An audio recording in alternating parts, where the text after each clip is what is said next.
하나님께서 우리에게 주신 하나님의 말씀 골로새서 1장 20절 우리 한 절만 보겠습니다. 골로새서 1장 우리 20절 신약성경 325쪽입니다. 골로새서 1장 20절 우리 한 목소리로 우리 합독해서 한번 같이 읽도록 하겠습니다. 시작. 그의 십자가의 피로 화평을 이루사 만물 곧 땅에 있는 것들이나 하늘에 있는 것들이 그로 말미암아 자기와 화목하게 되기를 기뻐하심이라. 아멘. 우리는 계속해서 지금 예수님이 누구인지를 살펴보고 있습니다. 여러분, 예수님이 누구인지를 아는 그것은 굉장히 중요하다고 했습니다. 예수님이 누구인지를 아는 것, 그것이 우리 인생의 성패를 결정합니다. 우리 인생의 행과 불행을 결정합니다. 그만큼 중요하다는 것이죠. 여러분, 예수님이 누구라고 성경은 말씀합니까? 우리가 특별히 지난 시간에 앞에 있는 그 18절의 말씀을 통해서 예수님은 교회의 머리가 되신다 그랬습니다. 또 만물의 으뜸이 되신다 그랬죠. 이제 오늘 본문은 그 만물의 으뜸이 되시는 예수님께서 만물을 향해서 이제 무엇을 하셨는지를 말씀하고 있습니다.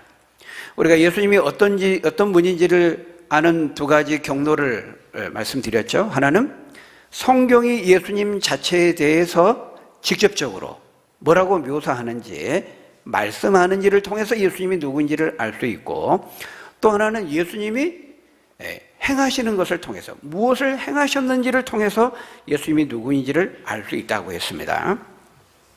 그런데 여러분, 오늘 본문은 뭐라고 말씀합니까? 교회의 머리이실 뿐만 아니라 만물의 머리가 되시고 또 만물의 으뜸이 되신 예수님께서 뭘 하셨다고 말씀하고 있어요? 만물의 모든 문제를 해결하셨다는 것입니다. 우리 방금 집사님이 우리 인생의 모든 문제를 해결하시는 분, 우리 하나님이라고 말씀했는데요. 오늘 보면 20절 우리 한번 같이 읽어볼까요? 읽었던 말씀 다시 한번 같이 읽어봅니다. 시작. 그의 십자가의 피로 화평을 이루사 만물 곧 땅에 있는 것들이나 하늘에 있는 것들이 그로 말미암아 자기와 화목하게 되기를 기뻐하심이라. 여러분, 이 말씀에 보니까요, 예수님께서 이 땅에 이 만물 가운데 뭘 가져오셨어요? 평화를 가져오셨다고 말씀하고 있어요. 진정한 평화. 여기 말씀해 보니까 십자가의 피로 이 평화, 화평을 이루사 모든 만물, 하늘에 있는 것들이나 땅에 있는 것들이 다 그로 말미암아, 누구죠? 예수님으로 말미암아 화목하게 되었다는 거예요. 여러분, 예수님이 무슨 일을 하셨다는 거예요? 예수님께서 뭘 이루셨다고요? 화평을 이루셨대요. 평화를 이루셨다고 말씀하고 있어요. 여러분, 오늘 본문의 말씀의 그 키워드가 바로 이 말입니다. 화평, 또 화목이라고 말하죠. 화평케 하시고 화목케 하셨다는 거예요. 거기 20절에 보면은 그의 십자가의 피로 화평을 이루사, 또 그 마지막 부분에 보면 자기와 화목하게 되기를 기뻐하셨다, 이렇게 말씀하고 있어요. 우리가 다음 시간에 살펴보게 될 그 22절에도 보면은 이제는 그의 육체의 죽음으로 말미암아 화목하게 하셨다, 그렇게 말씀하고 있어요. 여러분, 이 화평과 화목, 이 두 단어는 사실은 같은 말이죠. 같은 말입니다. 리프레이즈한 겁니다. 같은 것을 조금 다르게 지금 표현하고 있는 것이죠. 한마디로 말하면 예수님께서 그 십자가의 피로, 이거 보면 십자가의 피로 화평을 이루셨다 그랬는데, 그 십자가의 피로, 예수님께서 십자가에서 피 흘려 죽으심으로 그 육체의 죽음을 통해서 뭘 이루셨다는 거예요? 화평을 이루셨다는 거예요. 화평을 창조하셨다는 거예요. 어디에다가요? 어디에 평화를 이루셨어요? 이 땅 가운데. 여기 보니까 만물 가운데에 그렇게 말하고 있습니다.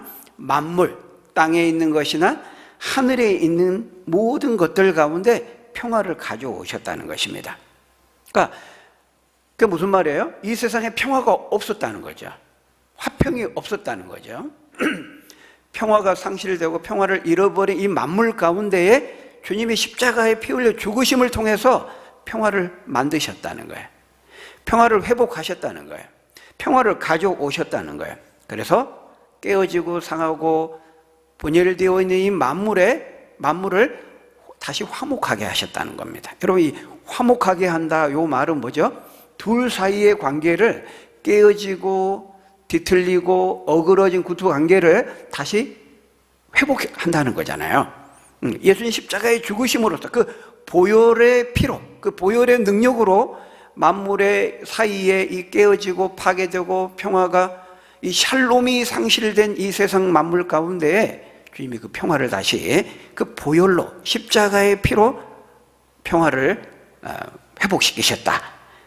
세상을 화목시키셨다. 이렇게 말씀하고 있어요. 그러니까 세상 만물 가운데 서로 지금 관계가 깨어진 겁니다. 샬롬, 평화를 잃어버린 것입니다. 관계가 틀어지고 이 불편한 관계, 서먹서먹한 이 만물 사이의 관계에 예수님이 십자가에 피 흘려 죽으심으로써 그 보혈의 능력으로 그 깨어지고 분열되고 파괴된 그 관계를, 평화를 잃어버린 그 관계에 다시 화목케 하고 관계를 회복시키고 평화를 가져오셨다. 이렇게 말씀하고 있어요. 그 말은 다시 말하면요, 이 만물 속에 있는, 이 만물 가운데 있는 그 문제를 해결하셨다. 이렇게도 표현할 수 있는 겁니다. 여러분, 이 세상 만물의 진정한 문제의 원인이 뭐죠?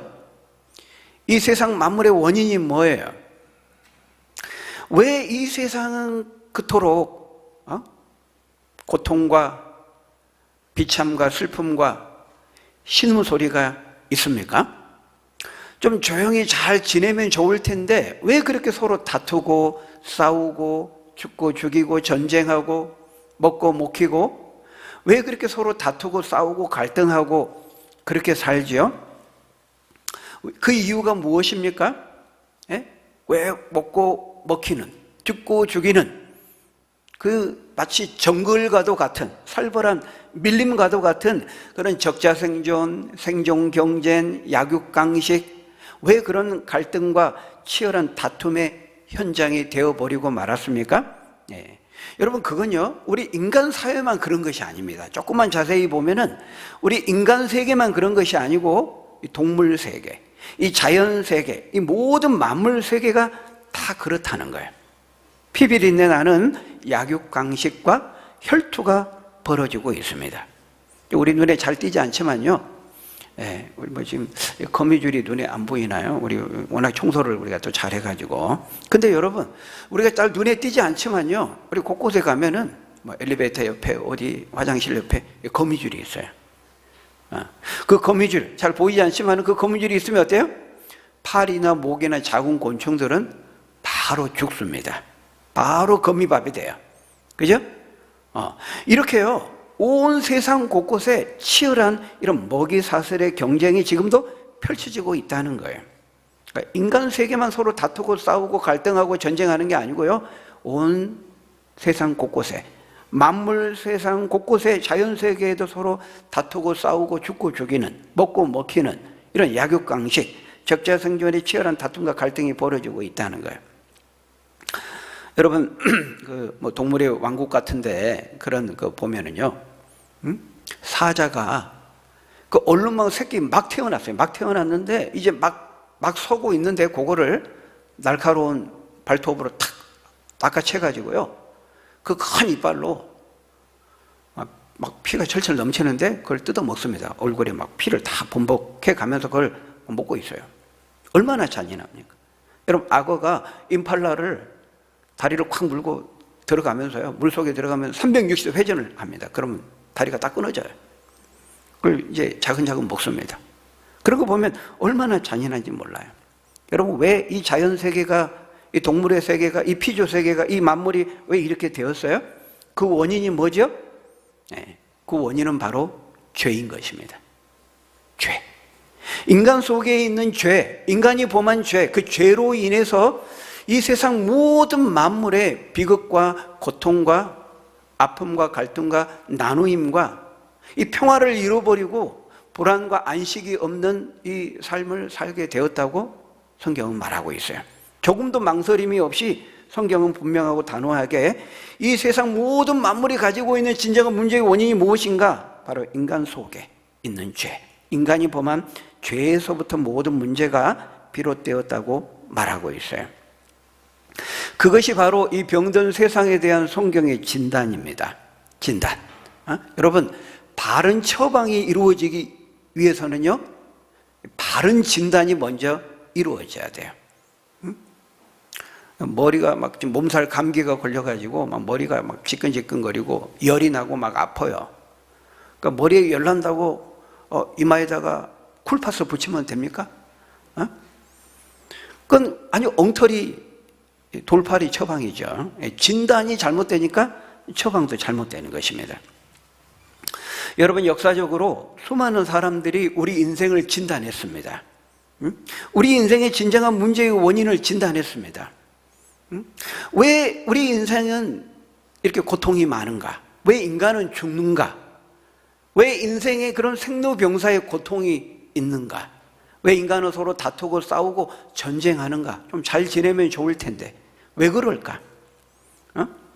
좀 평화롭게 좋은 세상을 만들고 이상사회, 유토피아 그런 세상을 구현하고 만들어낼 수는 없을까? 도대체 문제의 원인이 어디에 있는가? 많은 사람들이 질문을 던지고 고민했어요. 많은 학자들이, 지혜를 가지고 있다고 하는 현자들이 현상을 분석하고 진단했어요. 어떤 사람들은 경제적으로 문제를 진단하고 경제적으로 해결해야 된다. 정치적으로 해결해야 된다. 교육적으로, 종교적으로 해결해야 된다. 수많은 사람들이 인생의 상황들을 진단하고 분석했습니다. 경제적으로 보니까 이건 파이의 문제야. 파이가 너무 적어서 먹을 게 부족하니까 서로 무엇을 먹을까 마실까 입을까 하는 문제로 염려하고 다투고 싸우고 전쟁하는 거지. 그러니까 더 많이 과학과 기술을 발전시켜가지고 더 많이 생산하면 문제가 해결될 거야. 더 많은 생산, 거기에 초점을 두는 것입니다. 이것이 자본주의 경제체제입니다. 자본주의 경제체제. 더 많이 생산하면 될 거야. 사람들 안 싸우겠지. 근데 여러분 그럴까요? 더 많이 생산하면 문제가 해결됩니까? 여러분 여전히 그래도 빈익빈, 부익부 현상, 양극화의 현상, 갈등 여전히 있어요. 잘 사는 이 선진국이라고 불리는 그런 나라들 가운데에서 여전히 거지가 있고 상대적인 그런 박탈감, 상실감으로 인해서 만족하지 못하고 행복하지 못해서 자살하는 사람들이 많이 있습니다. 그래서 이제 어떤 사람들은 또 반대로 이제 문제를 진단합니다. 아니다. 경제적인 문제의 원인이 있는 것은 맞는데 더 많이 생산한다고 해결되는 것이 아니고 평등하게 분배를 해야 된다. 똑같이 나눠야 된다. 그래야 싸우지 않고 갈등을 하지 않는다. 똑같이 많이 생산을 해도 소수의 사람들이 다 독점해 버리니까 문제가 되는 거지. 그러니까 국가가 모든 생산수단과 재화를 다 걷어가지고 소유해가지고 국가가 모든 국민에게 똑같이 평등하게 나눠주면 된다. 그러면 모든 문제가 해결되고 모두가 만족하고 평등한 사회가 될 것이다. 이렇게 말을 한 것입니다. 굉장히 그럴듯해 보입니다. 듣기에 솔깃한 주장이죠. 그러니까 더 많은 생산보다는 평등한 분배에 초점을 두는 것입니다. 여러분 이것이 사회주의, 공산주의 체제입니다. 그런데 여러분 과연 그럴까요? 그 지상낙원이 되었나요? 더 엉터리였습니다. 더 엉터리. 자본주의 체제와 비교할 수 없을 정도로 더 많은 문제를 가져왔습니다. 여러분 국가가 소유하면 공평하게 나눠줍니까? 공평하게 나눠줘야 될 그 지위를 가지고 있는 소수의 공산당원들이 어떻게 하죠? 자기들끼리 자기가 더 많이 가져갑니다. 카르텔을 형성하면서 많은 부정과 부패를 저지르죠. 자본주의 체제와 비교할 수 없을 정도로 더 많은 빈부격차, 양극화 문제가 훨씬 더 심각하게 생깁니다. 그래도 이 자본주의 체제는요, 자본주의 체제는 언론의 자유라도 있기 때문에요, 그런 문제, 그런 폐해, 이런 부분들을 마음껏 까발리고 폭로하고 고발합니다. 근데 사회주의, 공산주의, 집단주의, 전체주의, 이 체제는요 완전히 독재를 하기 때문에 모든 것을 원천 봉쇄하고 은폐하고 은폐합니다. 그 최고의 존엄에 대해 조금만 비판하면은 지도세도 모르게 사라집니다. 어느 날 잡혀가 가지고 비명 행사하게 되는 것이죠. 그런 점에서 이런 사회주의, 공산주의 체제보다는요 시장 경제를 기반으로 한 이 자유민주주의 체제가 훨씬 더 우월한 체제입니다. 두 체제를 비교해 보면. 그런데도 여전히 오늘 우리 대한민국 안에도 이미 다 검증이 끝났어요. 요 경쟁은, 요 싸움은. 이미 역사적으로 다 판가름이 났습니다. 소련이 붕괴하고 동구권의 사회주의 공산이 몰락함으로써 이미 그 실패로 검증이 다 끝난 이 공산주의 체제에 대한 미련을 아직도 버리지 못해가지고 여전히 그런 공산주의를 찬양하고 추종하는 그 어리석은 자들이 있다는 거. 우리 대한민국 안에도 있어요. 이런 자유민주주의, 자본주의의 이런 자유와 모든 물질적인 혜택을 다 누려가면서도 여전히 이런 북한의 이 독재 체제를 찬양하고 추종하는 그런 어리석은 사람들이 있다는 거예요. 여러분, 물론 이 둘 다 완전하지 못합니다. 불완전하고 문제점을 가지고 있어요. 자본주의든 공산주의든 어떤 체제든지 성경이 뭐라고 말씀하죠? 예수님이 다시 오셔서 재림을 통해서 완전한 하나님 나라를 이룰 때까지는요, 이 땅에 있는 것은요, 어떤 체제든지 불완전해요. 완전하지 못해요. 그게 완전하면 그게 하나님 나라죠. 여러분, 마가복음 14장 7절에 보면은 막달라 마리아가 이 값비싼 향유 옥합을 예수님 발 앞에 이렇게 부을 때 그 가룟 유다가 책망을 합니다. 아니, 이 값비싼 것을 가난한 자들에게 주면 요긴하게 사용하는 것인데 이게 무슨 짓이냐? 헛되게 낭비하냐? 이렇게 나무라니까 예수님이 뭐라고 말씀하셨어요? 마리아의 헌신을 칭찬하시면서 이렇게 말씀합니다. 가난한 자들은 너희와 항상 함께 이 땅 가운데 있을 것이다. 내가 다시 올 때까지, 하나님 나라가 이루어질 때까지 가난한 자들은 항상 있을 수밖에 없다. 이렇게 말하고 있어요.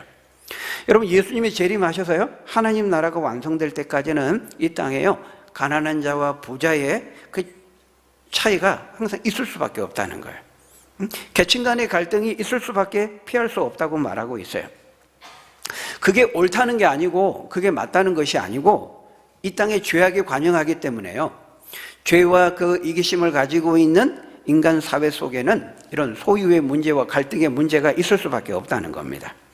그런 점에서요, 이 자유민주주의나 사회공산주의는 다 완전할 수 없고 문제를 가지고 있지만은, 그럼에도 이 자유민주주의는 사회주의나 공산주의와는 비교할 수 없을 정도로 우월한 체제입니다. 왜냐하면 무엇보다 자유를 인정해줘요. 자유.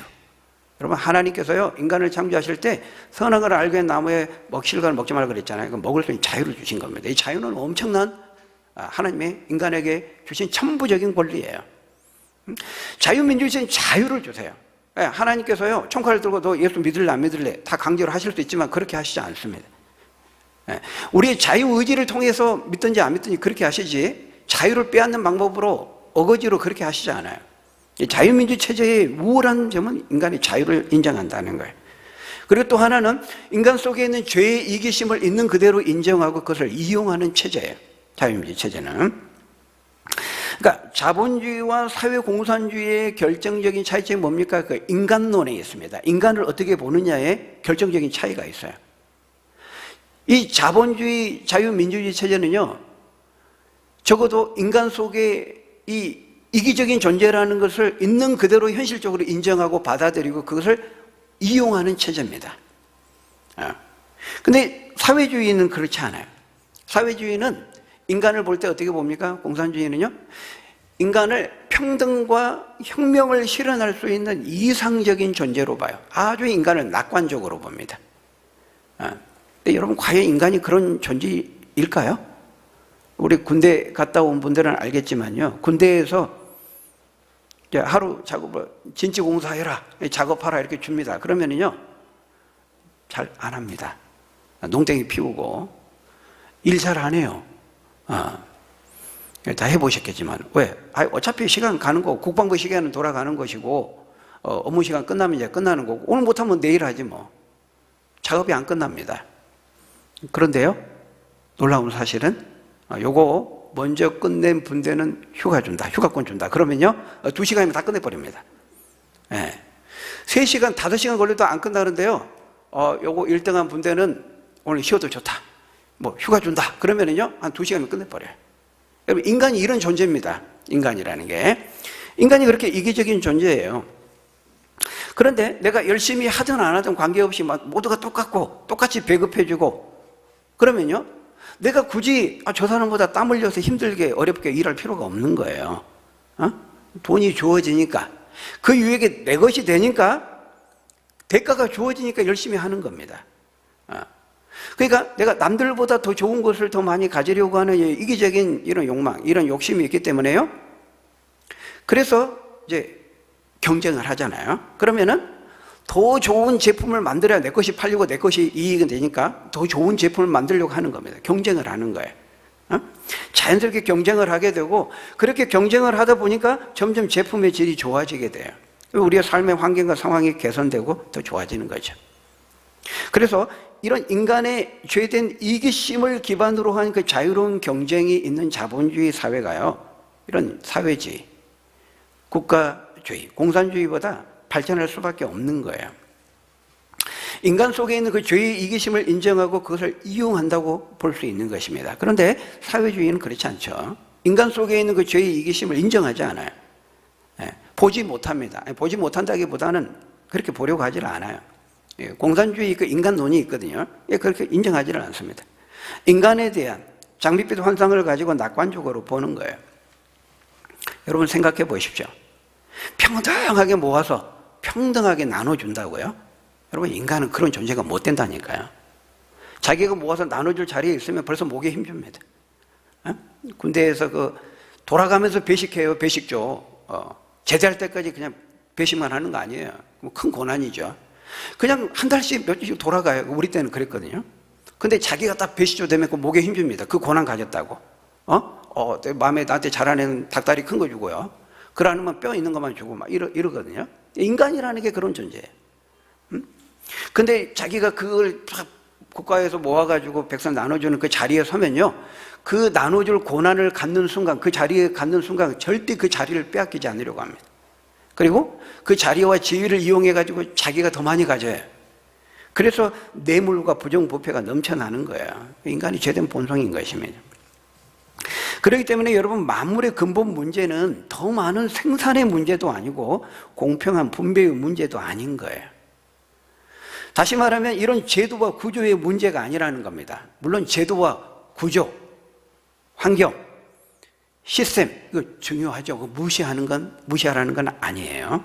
왜냐하면요, 우리 인간은 육체를 가지고 있기 때문에 육체에 영향을 주는 이런 구조, 환경, 제도, 시스템, 영향을 받아요. 벌써 날 추우면은 이게 히터 안 켜고 이렇게 하면은 집중이 안 돼. 우리 육체를 가지고 있기 때문에. 그러니까 유물론에서는 마르크스는 인간의 이런 돈과 물질의 영향을 받는 인간의 이런 그런 하부 구조라고 말하거든요. 그 하부 구조가 인간의 정신과 마음을 지배한다고 말했어요.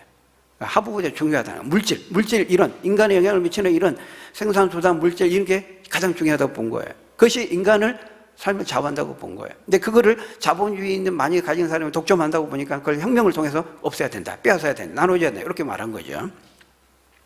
근데 여러분, 이런 환경과 구조와 시스템, 이거 중요하긴 해요. 무시해서는 안 돼요. 이거 중요하니까 자본주의 체제냐 사회주의 공산주의 체제냐가 분명한 큰 정도의 차이를 가져오는 겁니다. 그렇지만 여러분, 더 근본적인 문제는 뭐라는 거예요? 그런 제도와 구조를 담당하는 인간인 것입니다. 여러분, 그 죄를 가지고 있는 그 사람이 바뀌지 않으면요, 그 사람이 변화되지 않으면 제도와 구조와 시스템, 이게 아무리 좋아도 이게 무용지물이에요. 그러니까 근본적인 문제는 사람의 문제고 그 사람 속에 있는 죄의 문제인 거예요. 죄를 가진 사람이 우리식으로 은혜를 받으면요, 엄청난 부를 가지고 있는 사람이 나눠줘 버립니다. 가난한 사람 나눠줘 버려요. 기부해요. 은혜를 받으면. 심령이 변화되면. 근데 여러분 반대로 아무리 그럴듯한 좋은 제도와 구조를 가지고 있어도요, 죄를 가진 이기적인 인간이 바뀌지 않으면은 얼마든지 그 좋은 제도를 악용하고 남용해서 큰 악을 행할 수 있는 것입니다. 그래서 만물의 문제는요, 인간 속에 있는 죄의 문제인 거예요. 성경은 그렇게 말해요. 또 어떤 사람들은 이런 경제적인 문제, 소유의 문제가 이 땅의 진정한 문제가 아니고 교육의 문제다, 이렇게 보는 사람도 있어요. 그래서 인간을 잘 교육시키고 잘 배우고 가르치고 계몽하고 이게 깨달음을 얻게 되면은 이 모든 사람 사이의 이런 갈등, 문제, 다툼 이런 게 해결된다고 보는 거예요. 교육의 문제라고 보는 거예요. 교육이 안 돼가지고, 계몽이 안 돼가지고. 그러니까 사람을 교육적으로 더 많이 교육을 시켜가지고 더 도덕적이 되고 더 윤리적으로 만들면, 잘 윤리와 교육을 가르치면 인간 사회의 문제도 해결된다고 생각한 것입니다. 여러분 어떻게 생각하십니까? 여러분 교육이 진정한 문제의 해결책이 될 수 있을까요? 여러분 보십시오. 진짜 큰 범죄는요, 많이 배운 사람들이 지능적으로 합니다. 못 배운 사람들은요, 도둑질을 해도 마트에서 빵 몇 개 훔치고 뭐 금방 가가지고 좀 뭐 절도하는 그 정도예요. 근데 진짜 큰 범죄는 누가 하냐, 막 서울대 나오고 막 머리가 잘 돌아가 지능이 좋고 많이 배운 사람들, 이런 사람들이 이 스케일이 큰 그런 범죄들을 저지르지, 못 배운 사람들은 그렇게 할 능력도 안 돼요. 여러분 많이 배우고 많이 가르치고 뭐 좋은 대학을 나오고 그런다고 해서 사람이 바뀌는 거 아닙니다. 여러분 그 말은 교육이 필요 없다는 것이 아니고, 진정으로 교육이 사람의 마음과 본성을, 죄된 본성을 바꾸지 못한다는 거예요. 교육이라고 하는 것은요, 다른 사람들의 눈치를 의식해서 이럴 때는 이렇게 해야 된다, 그래야 비난을 안 받는다, 저럴 때는 저렇게 해야 된다, 그래야 사람들이 좋아하고 인정해요, 칭찬을 받는다, 이런 거 배우는 겁니다. 어떤 점에서 보면 그런 상황에서, 이런 상황에서 그 처신과 그런 관습과 행동을 배우는 거예요. 내면이 바뀌는 건 아닙니다. 본성이 변화되는 거 아니에요. 교육은 진정으로 사람을 변화시킬 수 없어요. 어떤 사람들은 또 말합니다. 종교의 문제다, 종교적으로 문제를 해결해야 된다, 그렇게 주장을 합니다. 결국 이 모든 문제의 원인은 서로 더 많이 가지려고 하는 욕심과 욕망과 탐욕의 문제이기 때문에 그 문제를 본 거는 맞아요. 근데 그 처방이 잘못된 거예요. 그런 욕심과 욕망의 문제를 가지고 있기 때문에 그 욕심을 버려야 된다, 마음을 비워야 된다. 그래서 수행을 하고 고행을 하고 금욕적인 삶을 살고 명상과 수련을 하고, 그렇게 해서 마음을 비우고 욕심을 비워야 된다고 하는 거예요. 종교적으로 해결하려고 하는 거죠. 근데 여러분, 사람의 이런 마음은요, 우리의 본성은요, 그런 종교적인 노력을 통해서 변화되는 것이 아니에요. 성경은 뭐라고 말하냐면요, 인간의 그 마음은요, 주홍 글씨와 같이 인간 심령 깊숙한 곳에 죄된 본성이 각인되어 있다고 말해요. 깊이 뿌리 박혀 새겨져 있기 때문에 그런 인간적인 노력, 명상을 하고 수련을 하고 뭐 면벽수도를 하고 금욕적인 삶을 살고 뭐 그런 것을, 인간의 그런 종교적인 노력과 활동을 통해서 인간 속에 있는 죄의 문제가 해결될 수 없다는 거예요. 죄의 본성을 바꿀 수 없다는 거예요. 속세를 떠나서 저기 깊은 산속에 가면 욕심이 없어집니까? 그대로 그 본성을 가지고 가는 것입니다. 에레미야 17장 9절 10절에 뭐라고 말하고 있어요? 우리 한번 같이 읽어볼까요? 시작. 만물보다 거짓되고 심히 부패한 것은 마음이라. 누가 능히 이를 알리오마는. 나 여호와의 심장을 살피며 그의 행실대로 보응하느니라. 만물보다 심히 부패하고 거짓된 건 사람의 마음이라는 거예요. 누가 능히 이를 알리오마는. 어떤 사람들은 굉장히 신사적으로 보이고 젠틀해 보이고 겉으로 보면은 잘 안 보여요. 하나님은요, 심장과 우리의 폐부를 다 헤아리시고 머리카락 갯속까지 다 헤아리신 분들 보시는 분이, 아시는 분이에요. 그 하나님의 CT와 MRI를 통과할 수가 없는 것이죠. 여러분 또 에레미야 13장 23절에도 보면 이렇게 말씀합니다. 이것도 같이 읽어봅니다. 시작. 굿수인이 그의 피부를, 표범이 그의 반점을 변하게 할 수 있으냐?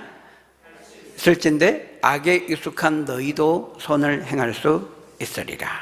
여러분 이 굿수, 흑인이거든요. 흑인이 그 피부를 희게 할 수 있습니까? 없다는 겁니다. 표범이 그 얼룩덜룩한 반점을 없이 할 수 있나요? 죽어나 깨어나도 없이 할 수 없습니다. 그런 것처럼 너희 속에 있는 죄도 너희의 힘으로, 사람의 노력으로, 의지로, 결심으로, 행동으로 안 된다는 것입니다. 여러분, 우리 분명히 알아야 됩니다. 모든 만물의 문제는 이 죄에 있습니다. 그리고 더 큰 문제는 인간 스스로의 능력으로, 의지로, 활동으로, 그 어떤 것으로도, 어떤 방법으로도 우리 속에 있는 이 죄를 잘 보는 것도 쉽지 않지만은 해결할 수 없다는 거예요. 인간의 비극인 것이죠. 여러분, 인간 아담이요, 하나님께서 선악을 알게 나무 열매 다 먹어도 주시면 중앙에 있는 선악을 알게 저 열매를 먹지 말라 그랬잖아요. 먹는 날에는 정령 죽으리라 그랬는데 아담이 어떻게 했죠? 하나님 말씀 어기고 먹었습니다. 죄를 범한 겁니다. 여러분, 하나님 말씀을 어기고 불순종한 것이 죄입니다. 죄를 범하니까 어떻게 됐죠? 네가 먹는 날에는 정령 죽으리라 그랬잖아요. 아담이 죽게 되면 그때부터 이 땅에 죽음이 찾아오게 된 것입니다. 그때부터 이 죽음이 상징하는 모든 질병, 비참, 고통, 인생의 생로병사, 고통, 슬픔, 모든 이 문제들이 그때부터 시작이 된 거예요. 비극적인 고통이 시작된 거예요. 그때부터 인간은요, 기쁨의 동산, 이 풍요의 동산이 에덴 동산에서 쫓겨나게 되었고, 그렇기 때문에 그때부터 인간은 무엇을 먹을까 마실까 입을까 하는 이 문제로 서로 다투고 싸우고 뺏고 빼앗기고 죽고 죽이고 전쟁하는 그런 비극적인 삶이 일어나게 된 거예요. 그 모든 것이 어떻게 시작된 겁니까? 인간이 죄를 범함으로 시작이 된 거예요. 하나님의 말씀을 어기니까 모든 복이 사라지고 저주의 삶을 살게 된 거예요. 여러분, 인간이 죄를 범했지만요, 성경은 놀랍게도 인간의 삶에만 영향을 준 것이 아니고 온 세상 만물에 인간이 범한 그 죄가 영향을 미쳤다고 말해요. 인간이 죄를 범했는데 그 죄가 온 세상 만물을 오염시킨 거예요. 창세기 3장 17절에서 19절을 보면 이렇게 말씀합니다. 인간 아담으로 인해 온 땅이 저주를 받게 되었다는 거예요. 우리 같이 읽어볼까요? 시작. 아담에게 이르시되 네가 네 아내의 말을 듣고 내가 내게 먹지 말라 한 나무의 열매를 먹었은즉 땅은 너로 말미암아 저주를 받고 너는 내 평생에 수고하여야 그 소산을 먹으리라. 땅이 내게 가시덤불과 엉겅퀴를 낼 것이라. 네가 먹을 것은 밭의 채소인즉 네가 흙으로 돌아갈 때까지 얼굴에 땀을 흘려야 먹을 것을 먹으리니 내가 그것에서 취함을 입었음이라. 너는 흙이니 흙으로 돌아갈 것이니라 하시니라. 여러분, 성경처럼 이렇게 명확하게 우리의 인생에 대해서, 본질에 대해서 진단하고 밝혀주는 경전이 없습니다. 왜 인간이 이렇게 일하고, 이렇게 여러분, 땀을 흘려야 된다. 이 땀이라는 것은 고통을 말하는 겁니다. 여러분, 오늘날 아침에 출근하면서 야, 신난다, 오늘 또 일하러 간다 하면서 가는 사람이 있나요? 아유, 또 오늘 또 월요일이네. 아유, 안 올 줄 알았더니 월요일이 또 왔네. 월요병이 시작되잖아요. 그죠? 네. 왜 인간이 이렇게 무엇을 먹을까 마실까 하는 이런 생존의 문제로 고통을 겪고 이렇게 됐냐 하는 거예요. 인간이 죄를 범함으로 인해서 땅이 인간으로 저주를 받아서 그렇게 되었다는 거예요. 그러니까 땅이 인간에게 호의적이지 않습니다. 원래는 기쁨의 동산, 에덴 동산에서는요, 살짝 관리만 하고 풍성하게 그냥 먹으면 됐어요. 누리면 돼요. 근데 죄를 범한 다음에 에덴에 쫓겨나니까요, 무엇을 먹을까 마실까 입을까 고민하게 되고, 그 땅이 인간에게 호의적이지 않습니다. 가시와 엉겅퀴를 냅니다. 그러니까 인간이 뭔가를 소산을 먹으려면은 그걸 걷어내야 돼요. 걷어내야 땀이 수반돼요. 고통이 수반된다는 거예요. 왜 이런 고통이 주어졌는가? 인간이 죄를 범하기 때문이었다. 성경은 이렇게 말씀하고 있어요.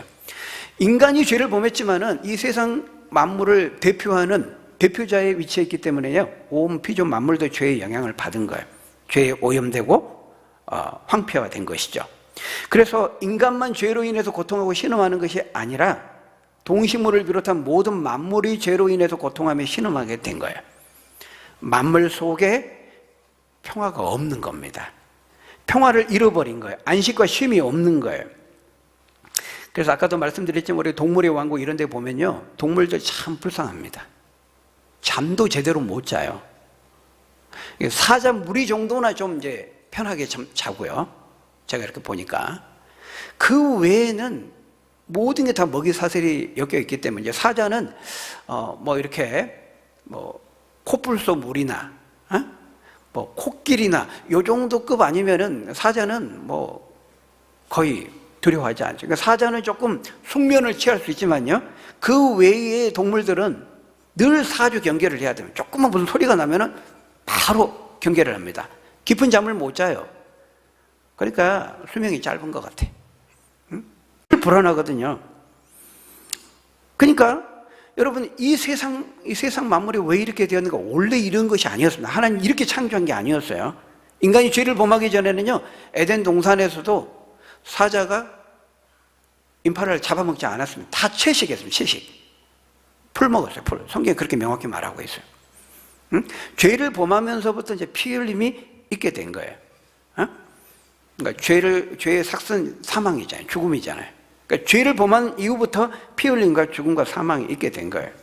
그러니까 인간이 하나님 말씀 어기고 죄를 범하니까 이 땅도 하늘도 모든 피조세계의 만물도 죄로 인해 오염되고, 그때부터 평화를 잃고 불안하고 안식이 없고 고통 가운데 비참 가운데 살아가게 되었다는 거예요. 그게 생존경제, 약육강식, 적자생존, 이런 삶으로 나타나게 된 것이죠.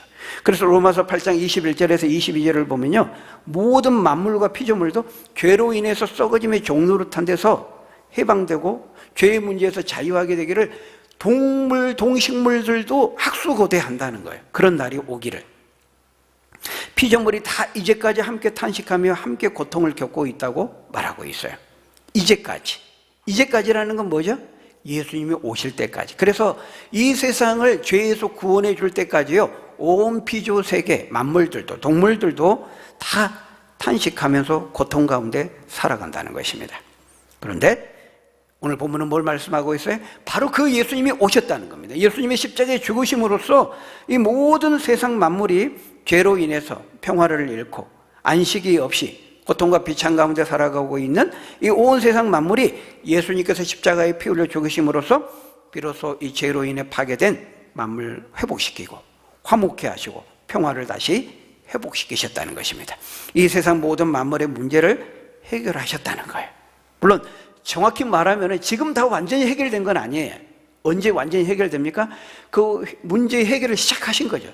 예수님 오심으로, 십자가에 죽으심으로, 부활하심으로. 완전히 해결되는 때는 언제예요? 예수님이 다시 오실 때, 재림하실 때. 그때 완전히 만물이 완전히 새로워지게 됩니다. 그래서 요한계시록 21장 1절 5절을 보면요, 이렇게 말씀해요. 그래, 한번 같이 읽어볼까요? 읽고 마치겠습니다. 시작. 또 내가 새 하늘과 새 땅을 보니 처음 하늘과 처음 땅이 없어졌고 바다도 다시 있지 않더라. 보좌에 앉으신 이가 이르시되 보라, 내가 만물을 새롭게 하노라 하시고 신실하고 참되니 기록하라 하시고. 예수님이 나중에 오셔서요, 만물을 새롭게 하신다는 거예요.